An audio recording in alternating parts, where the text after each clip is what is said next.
Mac Delivery Mobile App. Paano i-download ang McDonald's Delivery Mobile App. And kung first time mo sa channel na to and gusto mo pa ng mga online tutorial videos na katulad nito, click mo na ang subscribe button at notification bell para maging updated ka.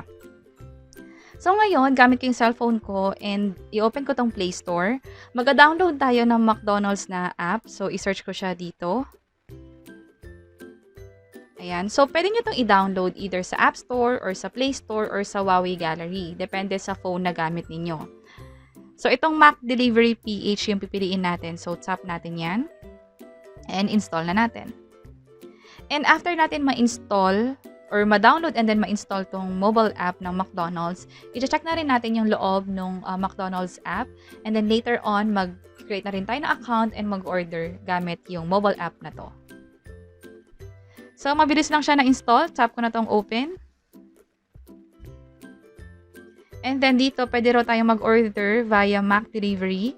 Mobile app lang yung gamit. Pwede tayong mag-order as guest or pwede rin mag-sign in. No registration required. And pwede rin nating i-mark yung mga favorites natin para kung next time mag-order tayo, nasa list of favorites na natin siya.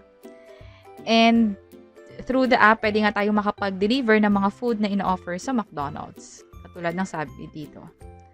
So, you have an option na either mag-login ka with your Facebook account para ma-record na yung details mo ron, like yung address mo and also yung mga favorites mo, yung mga na-order mo na in the past. Or pwede ka rin mag-order as guest kung tingin mo sobrang bihira ka lang naman mag-order sa McDonald's.